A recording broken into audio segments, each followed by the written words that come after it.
우리가 딛고 또 살고 있는 땅 한반도. 하늘과 땅, 산과 하천이 모여 이루어진 우리의 터전엔 저마다 깊은 의미가 담겨 있다.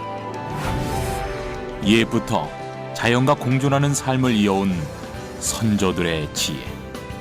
우리 민족은 땅의 기운에 따라 개인의 인생까지 달라질 수 있다고 믿었다. 땅속의 숨은 이치를 찾아가는 풍수사상. 한민족의 역사 속에 담긴 풍수란 어떤 모습이었고 또 어떤 의미였는지 함께 되짚어본다.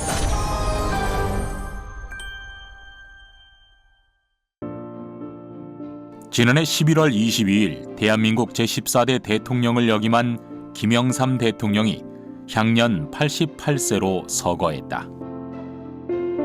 고 김영삼 대통령의 유족들은 곧바로 묘역 부지 선정에 나섰는데 장례위원회와 각계 전문가들은 서울 현충원 일대의 풍수를 살피는 작업부터 시작했다. 당시 직관을 맡은 황영웅 교수의 추천으로 선정된 곳은 장군 삼묘역. 현재 서울 현충원은 이승만 전 대통령, 박정희 전 대통령, 김대중 전 대통령이 영면에 든 곳이다. 그 뒤를 이어 김영삼 전 대통령의 묘역은 장군 제3묘역 우측 능선에 조성되었다. 그런데 묘역 조성 중 직경 50cm의 둥근 돌 7개가 발견되어 큰 화제를 모았다. 이 돌이 봉황의 알과 닮아 길조로 여겨졌기 때문이다.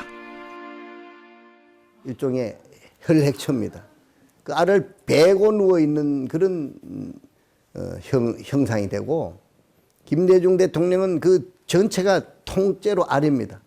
그 속에 묻혀있는 꼴이 됐고 그런 형태가 됐고 다음에 김영삼 대통령께서는 알들이 있는 그 알들 위에 누워있는 그런 형태가 되고 이승만 대통령께서는 사실상 맥이 조금 부실하고 해서 많은 사람들이 와서 향을 피워주고 꽃을 이렇게 뿌려줄 자리는 돼도 후손들에게 크게 이제 영향을 미치고 또 우리 백성들에게 크게 이제 기쁨을 주고 하는 자리로서는 조금 부족합니다. 그러나 그 자리도 많은 추앙을 받을 수 있는 그런 좋은 자리다 이렇게 생각합니다. 옛부터 우리 민족의 묘지 풍수는 효사상의 집결체라고도 말할 수 있다. 그만큼 조상에 대한 예와 가문의 번영을 위한 바람이 담긴 문화였기 때문이다.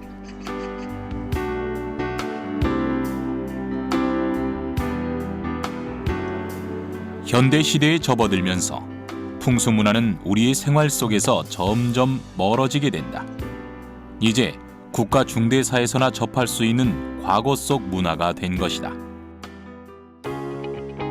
대한민국 근대화 이후 체계적인 도시계획 공사가 이루어졌는데 그 이후 사람들은 풍수가 아닌 경제와 교통에 따라 터전을 결정하는 문화가 정착됐다. 그렇다 보니 역사적으로 편안한 삶과 가문의 명예를 위한 마을 조성, 묘지 풍수는 도시에 사는 현대인들에겐 현실적으로 어려운 이야기이기도 하다.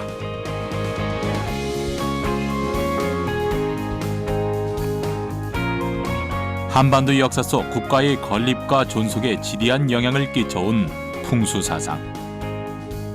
현대인들에겐 멀어진 문화지만 우리 땅 곳곳엔 풍수적 관점과 의미는 오롯이 남아있다.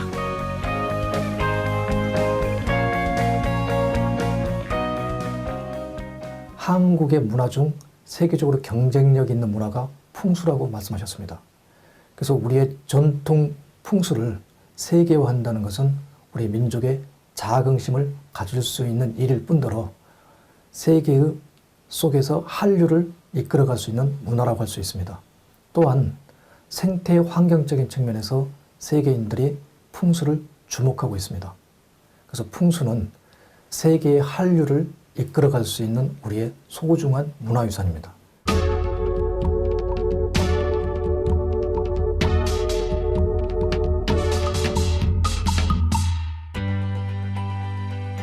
우리 민족의 풍수 역사는 언제부터 시작됐을까?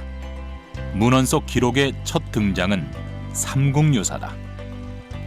신라 초 탈해왕이 왕좌에 오르기 전 산에 올라 현월형의 택지를 발견하고 속임수로 그 땅을 빼앗아 후에 왕이 되었다는 대목이 있다.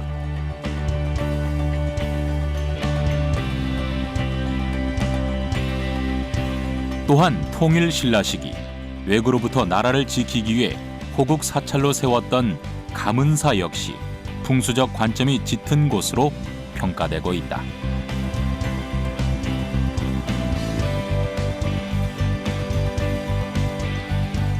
감은사 앞에 위치한 문무대왕릉. 왜구 침입의 최단거리 위치에서 왜구를 물리치겠다는 문무대왕의 염원이 서린 곳이다. 감은사 두탑과 문무대왕릉. 이 두 지점을 잘 연결해 보면 독특한 구조를 살펴볼 수 있다. 감은사의 두탑이 용의 성건이로 문무대왕릉은 그 앞에 전초기지의 형상이 나타나기 때문이다. 삼국시대 신라뿐 아니라 백제와 고구려에서도 각각의 도읍을 정할 때 풍수적 관점을 입각해 선정한 것으로 알려졌다.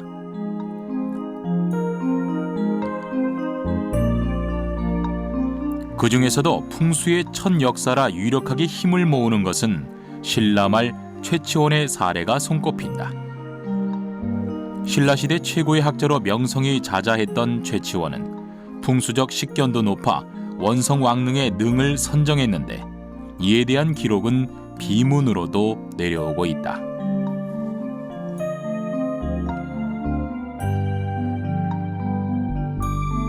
당시 최치원은 원성왕릉의 최적지로 곡사라는 사찰을 지목했다. 이것이야말로 왕릉으로 명당이라는 것이다. 이에 신라는 사찰을 다른 자리로 옮겨 다시 짓게 한 후 원성왕릉을 조성했다.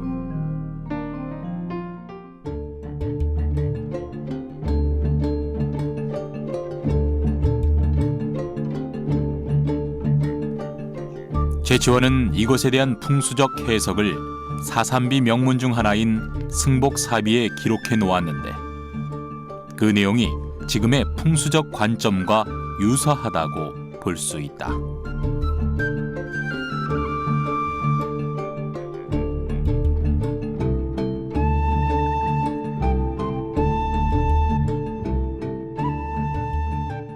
문헌적으로 가장 오래된 풍수문헌이라고 할 수 있는 게 이제 남아 있는 게 있는데 그게 뭐냐면 이제 최치원이라는 사람이 쓴 이제 사산 비명 중에 하나인 숭복사비에 보면은 이제 풍수적 내용이 좀 있습니다. 숭복사라는 것은 사실은 이제 원성왕릉인 그 괴령의 그 소위 말하는 원찰이라고 볼 수 있습니다. 그러니까 우리가 조선시대 때 보면은 어떤 그 왕릉이 하나 있으면 옆에 이제 사찰을 하나 지어서 돌아가신 그 왕에 대한 이제 제사도 지내고 이제 관리도 하고 극락왕생도 비는 그런 역할을 했던 걸 이제 원찰이라 그러는데 이 원찰은 사실은 신라 시대에도 이러한 것들이 있었다는 걸 우리가 알 수 있을 것 같아요. 그 내용이 이제 숭복사 위에 이제 있는 내용인데 말하자면 괴령 같은 경우에는 이제 그 풍수적 내용이 상당히 좀 특이합니다. 원성왕릉은 우리가 흔히 생각하는 왕릉과는 사뭇 다른 특징을 보인다. 수맥이 흐르는 곳에 괴를 올려 관을 놓은 것. 그리하여 괴릉이라는 이름으로 불리고 있다. 이것은 최치원이 유학 당시 습득한 중국 풍수의 영향이라 알려졌다.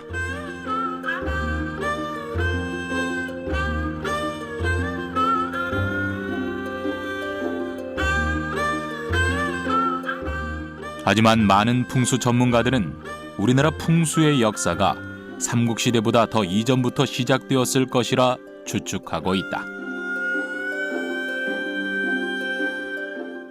또 생활 터전을 찾기를 했었고 죽을 터를 찾고 하는 것은 인간이 태어나면서부터 시작되는 역사예요. 사실은 이것은 자연 발생적으로 일어날 수 있었던 것인데 이것이 차차 뭐 물고기가 많은 곳을 찾는다든가 아니면 사냥하기 좋은 곳을 찾는다든가 거처하기 좋은 동굴을 찾는다든가 해서 생활터전을 잡아온 게 사실은 이것이 말하자면 풍수예요.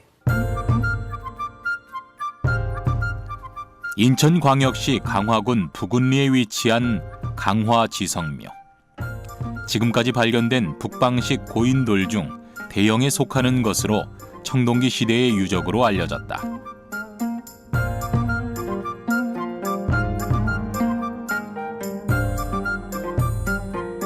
하지만 이 고인돌만 보더라도 고대인들 역시 풍수적인 개념이 있었음을 알 수 있다. 산을 등지고 하천을 바라보는 고인돌의 풍수적 입지. 이것은 우리가 흔히 아는 배산임수 지형과 부합되는 것이다.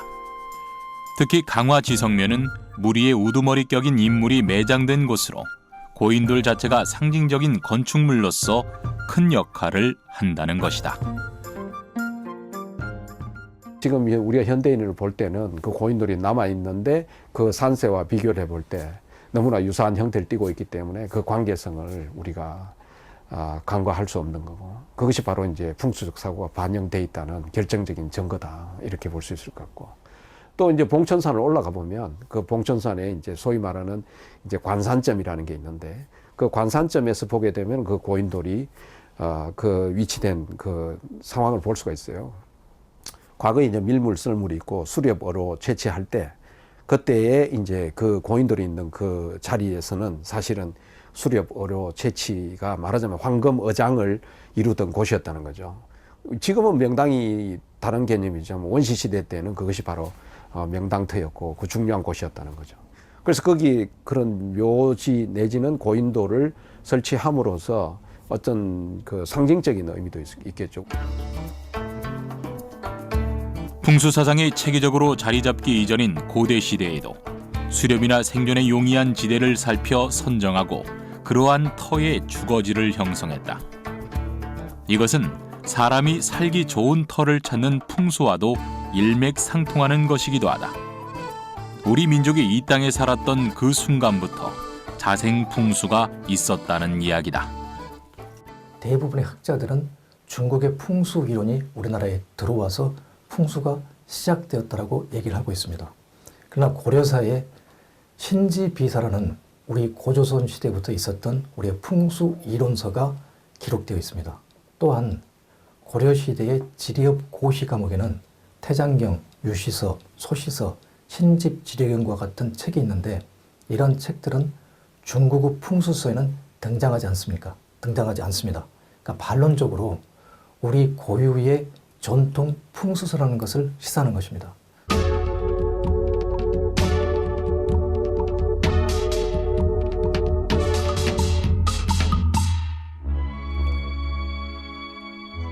삼국시대가 막을 내리고 고려가 건국되면서 풍수사상은 본격적으로 우리 역사에 등장했다.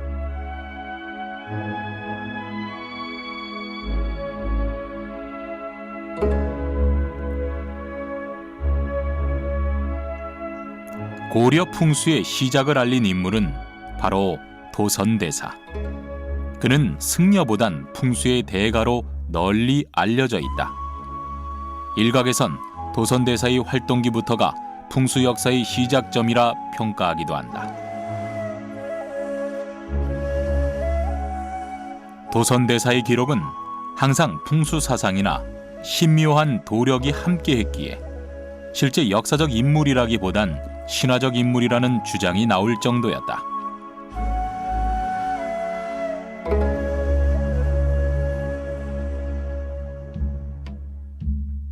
신라 말 헌강왕 당시 도선은 지금으로부터 2년 뒤에 반드시 고귀한 사람이 태어날 것이라 예언했다. 그때 태어난 것이 고려의 태조. 도선대사의 영험함에 감복한 태조는 평생 동안 그를 존경하며 극진히 대했다고 전해진다.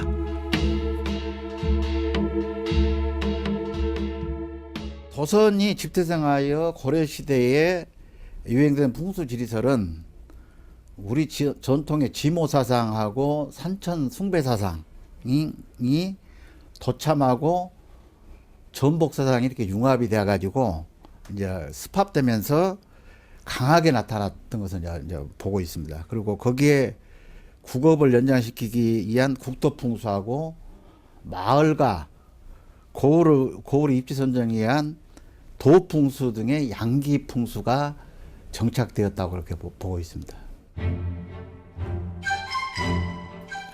고려 건국 당시 태조는 도선대사에게 도읍을 구하고자 했다. 지팡이를 들고 전국을 돌던 도선이 선택한 곳은 바로 개경. 도선은 개경이 장풍 득수의 형국으로 내기불설, 즉 안의 기운이 바깥으로 새지 않는 명당이라 말했다. 그 후 수많은 문헌 속에서 개경은 풍수적 명당이라는 극찬이 쏟아졌다. 궁예전, 고려사, 이중환의 파력지, 고려도경까지 개경이 한나라의 도읍으로 길지라는 것이 명시되어 있다.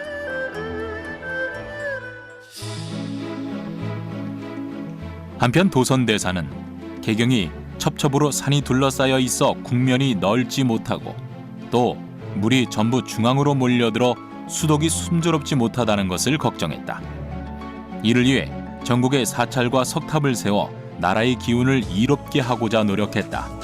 이것이 바로 도선대사 비보풍수의 시작이다.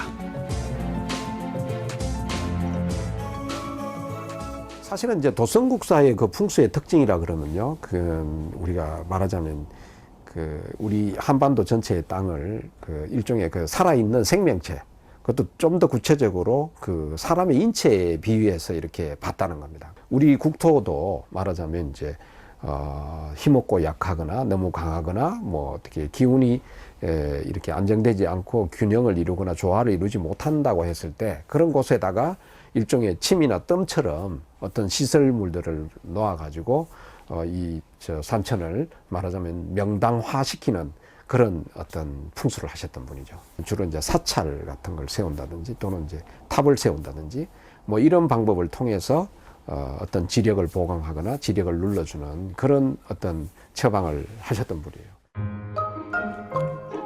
도선대사는 고려 전국을 누비며 나라의 기운을 돋우고 나쁜 기운은 막는 비보사찰과 비보석탑을 세우는 데 평생을 바쳤다.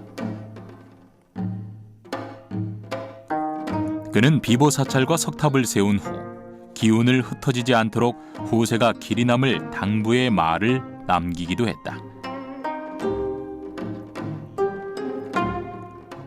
전국에 3천여 개의 사찰과 석탑을 세운 도선은 함부로 비보사찰을 훼손하거나 짓는다면 땅의 기운이 흩어져 나라가 멸망할 것이라는 경고를 보냈다.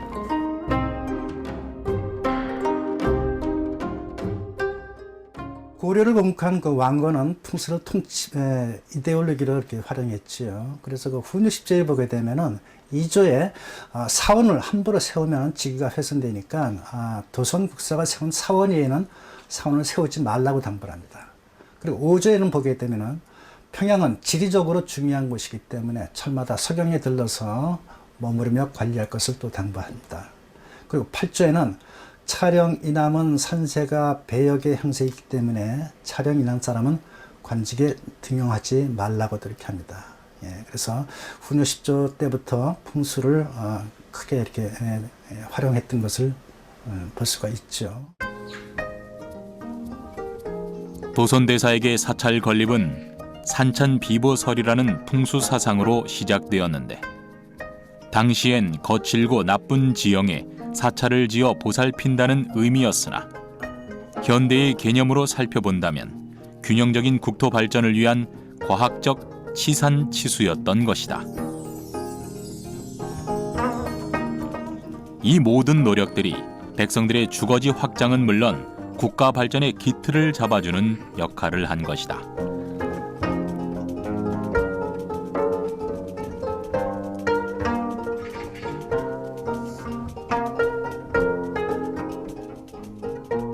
그 당시에 고려시대는 뭐 개경이나 혹은 여러 가지 이제 주요한 사찰들을 이제 비보 사찰들이었죠. 그런 터들이 이제 풍수적으로 중요한 어떤 입지터였고, 그래서 이제 도선에 보면 뭐 도선국사실록이라든지 실록에 보면 마치 뭐 사람의 혈처럼 국토에 뭐 여러 뭐 3천여 개의 그런 혈 자리에 다 어떤 비보 사찰을 뭐 배치했다. 뭐 이런 표현을 한 것을 보아도 이제 왕실에서 고려 왕실에서 그러한 중요한 터들을 이제 왕업의 어떤 뭐 융성을 위해서 그렇게 이제 배치를 한 것임을 알 수 있고요. 전라남도 화순군에 위치한 사찰 운주사. 이곳엔 도선대사에 얽힌 전설이 전해 내려오는 사찰로 유명하다. 도선대사가 당나라 유학을 마치고 돌아온 시기, 전남 화순군의 운주사에 들려 하루 밤낮에 1000개의 불상과 석탑을 세웠다고 전해진다.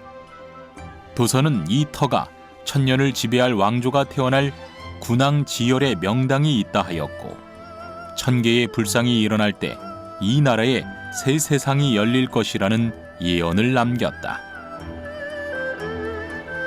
하지만 정유재란 때 대부분의 석불이 소실되고 이제는 석탑 12기와 석불 80여 기만 남아있지만, 그 중에서도 미처 완공하지 못했던 1000번째 와불이 일어나는 그날, 새로운 세상이 열릴 것이라는 전설은 지금까지도 내려오고 있다. 지리산 자락에 자리한 남원 실상사. 이 사찰은 신라 흥덕왕 당시 흥척 스님이 세운 곳이다. 당시 남해안을 타고 노략질을 하는 왜구가 골치였는데, 그때 도선대사가 한 터를 보고 이곳에 사찰 건물을 세우지 않는다면 나라의 정기가 일본으로 넘어가 더욱 득세할 것이라 전했다. 그 뒤로 세워진 것이 남원 실상사의 약사전이다.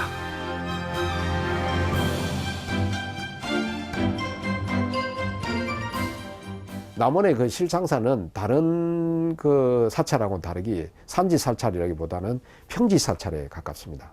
그러니까 경사진 지형에 사찰이 있는 게 아니고 평지에 거의 조성된 평지 가람이라고 볼 수 있는데요.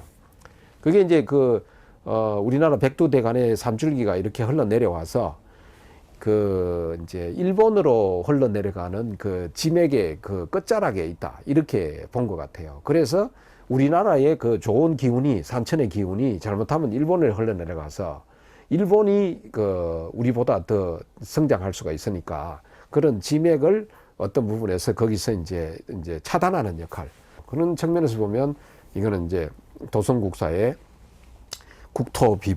국토비보의 그 사고방식, 그걸 이제 사찰로서 했다라는 측면에서 보면 그것도 이제 사찰비보의 하나로 이렇게 예를 들 수 있지 않을까.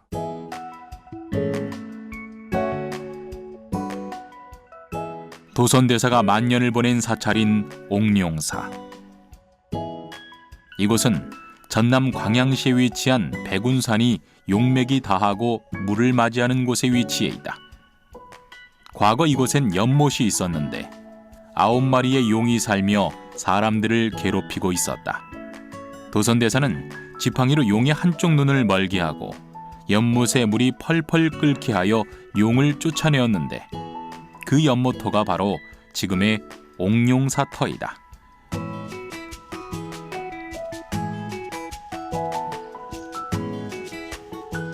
사찰을 지은 후 도선대사는 이곳의 지기를 보호하기 위해 동백나무 숲을 조성하기에 이르렀다. 도선대사가 머물던 옥룡사는 사라졌지만 울창한 동백나무 숲이 그 당시의 모습을 이어오고 있다.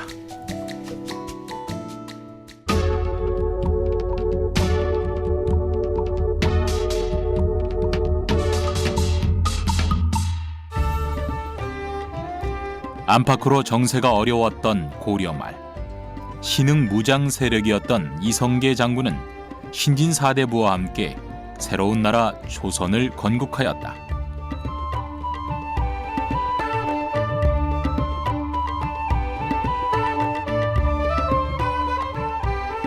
일찍이 이성계가 왕이 될 것이라 예견한 무학대사.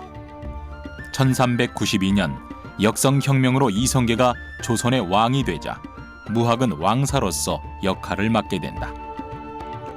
이 둘은 조선의 건국과 국토 기틀을 다지는 완벽한 동반자였다. 이성계는 무학대사를 전적으로 신뢰했고 함께 조선이라는 나라를 설계하는 대업을 이루었다.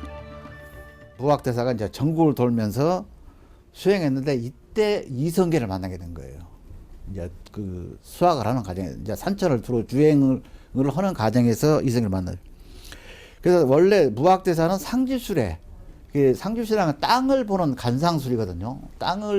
상을 보는 간상술하고 똑같은 상지술에 밝았는데 그때 인연이 뭐냐면 이성계의 꿈을 해명을 해줬는데 이제 그 꿈 내용이 잠을 자는데 갑자기 석가래가 이제 무너져 가지고 세 개가 이 가슴팍에 깔고 내려온 거예요. 그래서 무학대사가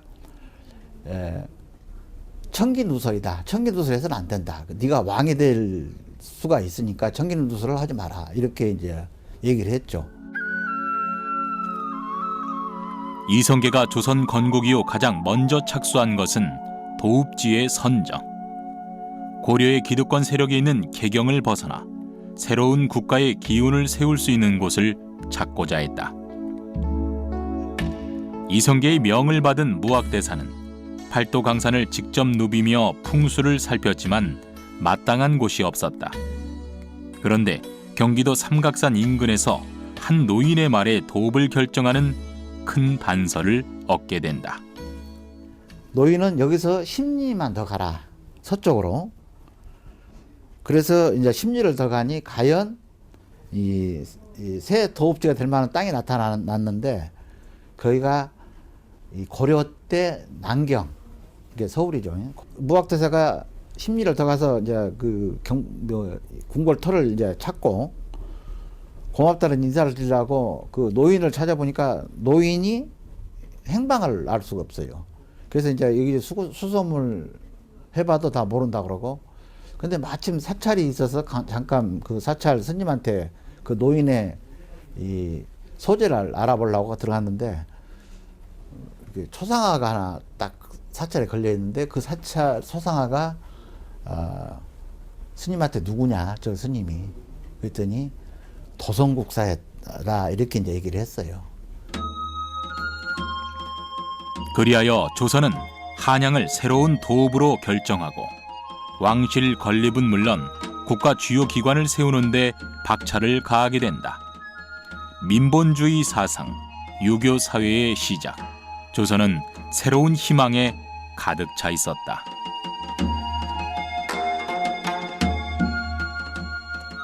하지만 조선 왕실을 짓는데 사대부와 무학대사 간의 다툼이 벌어졌다. 왕실이 관악산을 바라보는 위치가 위험하다는 것이 사대부들의 의견이었다. 조선 왕궁은 경복궁을 중심으로 산맥의 큰 기운을 관장하는 주산과 나머지 산들이 주변을 둘러싸여 있는 형세. 이때 왕실이 바라보는 방향의 산 기운에 따라 길흉 화복이 갈리기에 벌어진 다툼이었다.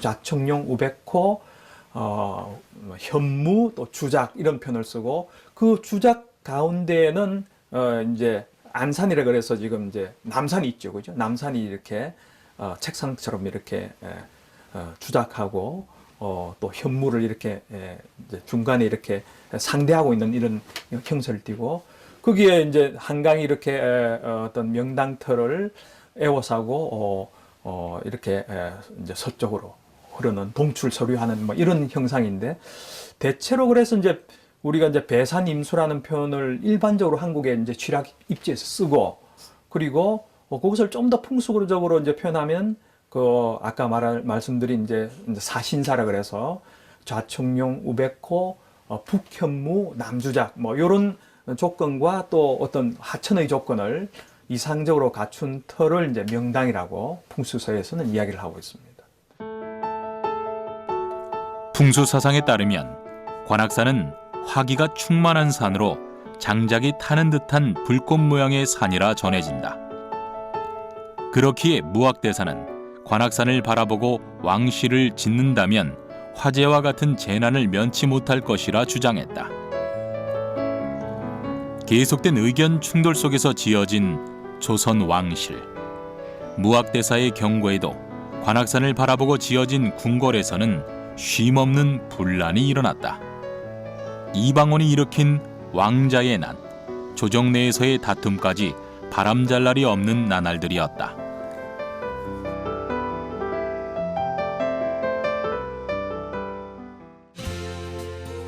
게다가 조선 왕실에서는 원인을 알 수 없는 화재 사건도 심심치 않게 일어나 무학대사의 화기론에 대해 다시 한번 고민하는 계기가 되었다. 그리하여 조선 왕실에는 관악산 정상에 물을 상징하는 단지를 묻었다. 물의 기운이 관악산에 화를 식혀줄 것이라 믿었기 때문이다.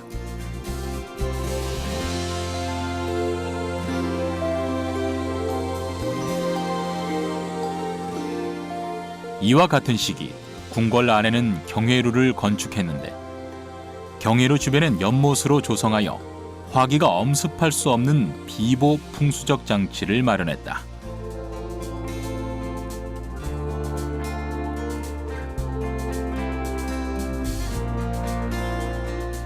그뿐 아니라 궁궐 안팎으로 물을 상징하는 용이나 물 숫자를 적은 문양의 소품이나 깃발들을 배치해 화의 기운을 식혀내고자 했다.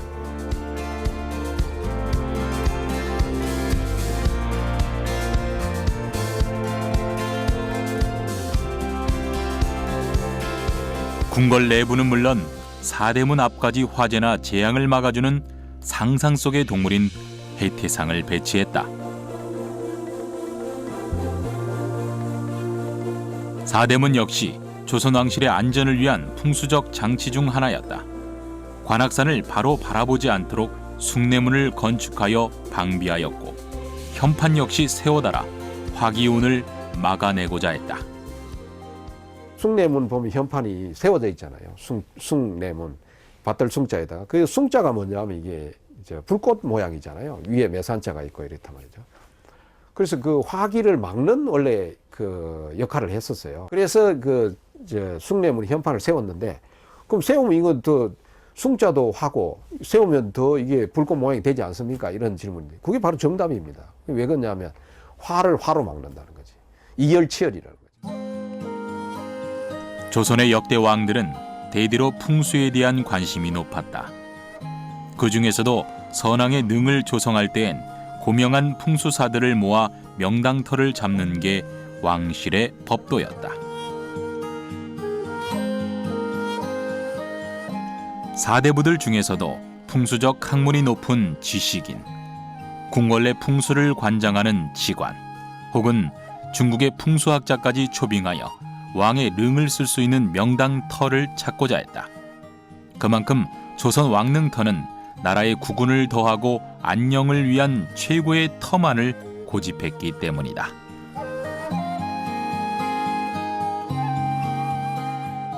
조선 왕릉은 몇 가지 원칙이 있습니다. 첫째, 산이 부드러운 곳에 이렇게 다들 위치하고 있죠. 험한 악산이나 높은 곳은 왕릉이 한 곳도 없습니다. 그리고 반드시 산의 능선을 의지했으며 산 끝에 능이 조성되었습니다. 나무 끝에 열매가 맺히듯이 산 끝에 혈이 생긴다는 것을 정확히 알고 있었죠. 그리고 능을 쓰는 지점이 성물의 설치가 용이하게끔 어느 정도 널찍한 공간이 확보되어야 했습니다.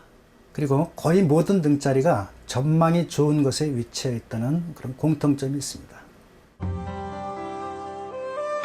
조선은 풍수를 관장하는 직관이라는 관직이 있었는데 이들은 중국은 물론 우리 민족 고유의 풍수석까지 섭렵해야만 등용이 될 수 있었다.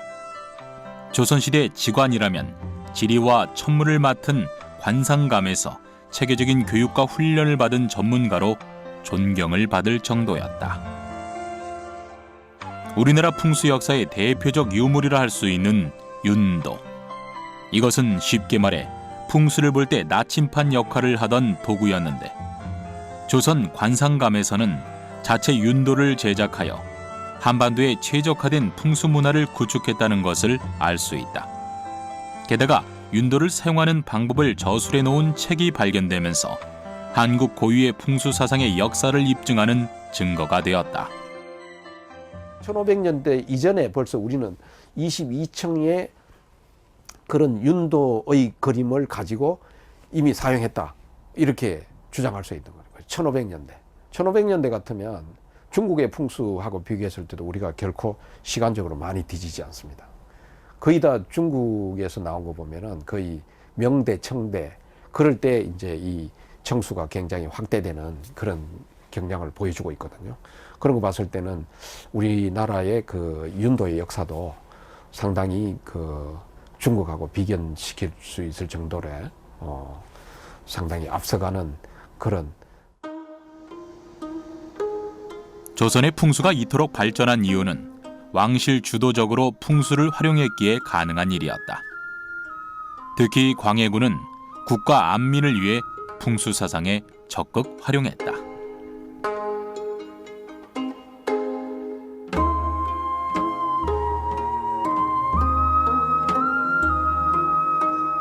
광해군은 임진왜란 후 무너진 왕실을 다시 재건하고자 했는데 직관들을 불러 모아 안전한 나라를 도모할 수 있는 궁궐 배치를 명한다. 이것은 전쟁 이후 취약해진 왕권을 바로 세우려는 광해군의 마음이었던 것이다.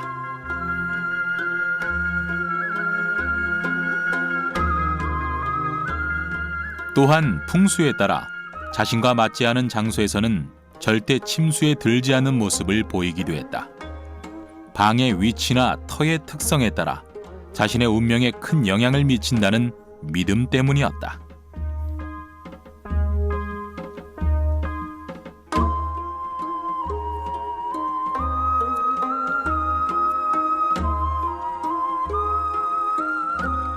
불교 사유였던 고려 시대만 하더라도 사찰 풍수가 번성했다면 조선시대는 유교 사상이 바탕이 된 풍수였다. 가문의 영달을 위해 주거지를 찾고 조상들의 평안을 위해 묘지터를 잡는 것이 조선 풍수의 특징이었다. 그 속엔 항상 충과 효 사상이 밑바탕이 되었다.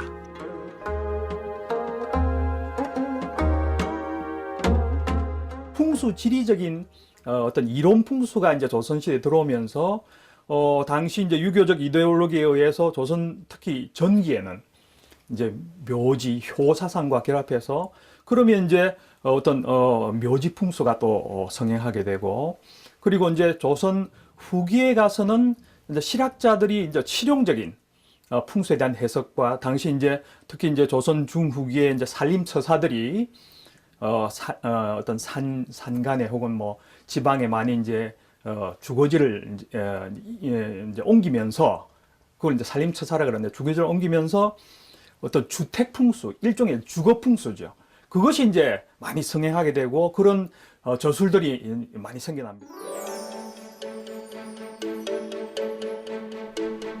조선 중기에 접어들면 귀족 가문들은 자신들의 터전을 위해 풍수를 살폈고 나라의 큰 인재가 나는 길지를 찾아 주거지를 마련하고자 했다. 이때부터 풍수의 대중화가 이뤄진 것이다.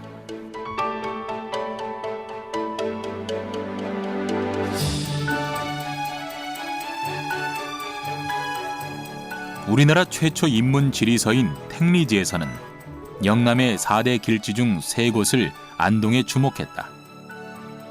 유독 나라의 인재가 많이 나기로 유명한 지역인 안동. 이곳엔 도산마을의 퇴계 이황, 하회마을의 류성룡, 내암마을의 김성희를 배출했고 그 이후에도 후손들이 나라를 위해 큰 일을 한 것도 풍수와 무관하지 않을 것이다. 특히 학자 집안에서는 집 앞에 문필봉이 바라보는 입지를 선호했다. 문필봉의 기운이 자손들의 학식을 높여준다는 믿음이 있었기 때문이다.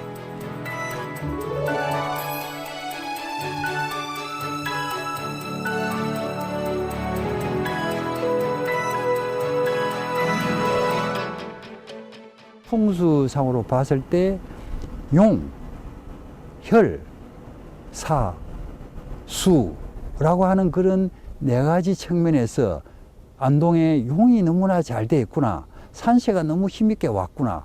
그리고 거기 아주 아름다운 밝게 비치는 명당이 많이 있구나. 그리고 그곳에 흐르는 강물들이 가마가마 돌아서 물과 산이 잘 조화를 이루는 그런 곳이구나 하는 측면에서 안동은 많은 그 명당이 있다고 볼 수가 있고, 실제로 가보게 되면은 그 묘지라든지 또는 이제 그 이름난 집안들의 집터들이 그러한 그 산세가 있는 곳에 자리 잡았다고 볼 수가 있겠습니다. 사대부들의 풍수 대중화는 조상들을 위한 묘지 풍수에 집중되었다. 조상들의 편안한 휴식과 후손들의 번창을 위한 최선의 일이었기 때문이다.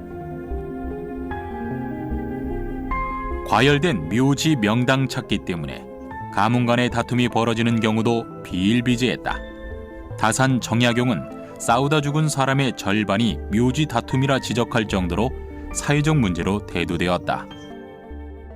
조선시대는 그 조상의 묘지가 가문의 운명을 좌우한다는 그 믿음이 강했기 때문에 남의 묘를 쓰는 밀장 등의 폐기가 속출했습니다.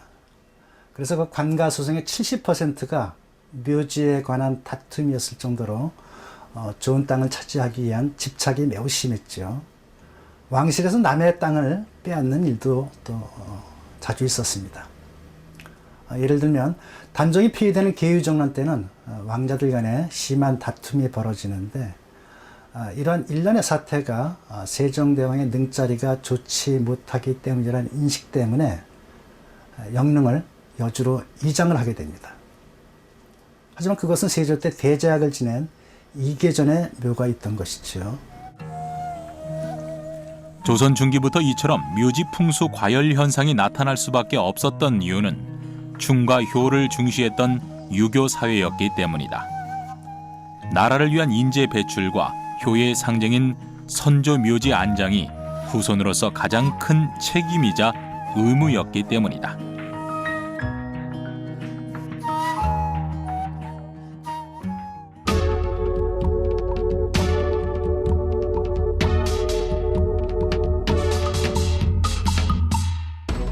일제 강점기 시대, 일본은 민족 말살 정책의 일환으로 한반도의 지기를 끊는 일을 자행하기 시작했다. 일본은 조선의 풍수를 연구하여 명당 자리는 물론 민족의 기운을 보호하는 비기들까지 무참히 짓밟기 시작한 것이다. 고종과 순종의 왕릉만 보더라도 일본의 잔악한 만행을 한눈에 알 수 있다. 고종과 순종이 잠든 왕릉에 조선의 명맥을 끊기 위한 일본의 술수가 고스란히 담겨 있기 때문이다. 우리가 조선 왕릉을 보게 되면은 이 용진처, 그러니까 맥이 끝나는 지점에다가 거의가 다 이렇게 묘를 썼는데, 지금 순종 같은 묘는 맥이 지나가는 가룡처. 가룡처는 3대 이 절양지지다 이제 해가지고 이 3대 내에 향불이 꺼져버린다. 그러니까 이제 자손이 끊긴다는 얘기죠. 이게 그런 망지를 어떻게 고종하고 순종이 나란히 잠들어 있느냐. 이거는 분명 일본의 그 어떤 입김이 있었다. 또한 일본은 한반도의 혈맥을 자른다는 의미로 한반도 곳곳에 쇠말뚝을 박기 시작했다. 풍수 사상을 중요시하는 우리 민족에게 조선의 멸망을 더욱더 인식시키기 위한 방책이라고도 알려져 있다. 명당 중 명당이라 불리우는 김유신 장군의 묘지에 철도를 놓은 것 역시 땅의 지기를 흐리려는 일본의 철저한 계획이었다. 게다가 우리나라 주요 건물은 훼손하고 일본 편의적인 건축을 시작했다. 조선의 역사이자 상징이던 건물 대신 조선 총독부와 같은 일본을 상징하는 건물들을 세워 조선이 일본의 식민지임을 각인시키려는 정책을 주도했다. 좌절과 포기를 준단 말이죠. 아직 살아있다는 느낌은 왕조는 완전히 무너졌구나 이런 생각이 들게끔. 그 다음에 또 훼손한 게 뭐냐 하면은 시청 자리죠. 일본이 설치했는 시청. 그 시청의 평면을 보면은 이게 본자에 가까워요. 근본 본자. 옛날 시청에, 지금은 이제 시청을 일부 개조하고 이렇기 때문에 그렇게 돼 있는데, 그래서 결국은 뭐냐면 세종로 그 중심 거리에 일본이라는 한자를 쓴 거죠. 일본이라는 한자를. 그 일본을 도장을 찍은 거나 마찬가지입니다. 이처럼 일본이 우리나라의 풍수를 훼손했던 것은 민족적 희망을 무너뜨리고 문화를 변질시키기 위해서였다. 그만큼 풍수는 우리 민족에게 뿌리 깊은 역사이자 사상이었다는 증거다. 풍수란 바람을 막고 물을 얻는다는 장풍득수의 줄임말이다. 사람이 살기 좋은 터를 찾고 안락함을 도모하고자 하는 바람에서 시작된 사상. 자연과 사람의 어떤 만남의 미학 이런 표현을 쓰는데요. 풍수라는 것은 상당히 참 광범위합니다. 광범위하고 모든 사상들이 그건 뭐 사람뿐만 아니라 뭐 땅 이런 풍수의 굉장히 복합적입니다. 복합적인 융복합적인 이런 사실은 학문 사상 분야고 그래서 이제 그 땅과 사람과 이 또 지금 어떤 사회적 조건 하에서 어떤 지리적 지혜로 어떻게 풍수를 현대적으로 이제 잘 활용할 수 있는지 그것이 저는 또 풍수를 연구한 학자로서 또 연구해야 될 그런 과제라고 또 생각합니다. 우리 땅에 대한 깊은 이해와 성찰이 빚어낸 사상 풍수. 인간과 자연의 조화가 이뤄낸 삶의 이치이기도 하다. 시대의 흐름에 따라 달라지는 풍수의 의미. 하지만 여기서 절대 변치 않는 것. 풍수는 우리의 삶을 윤택하게 만드는 사상이자 역사라는 것이다.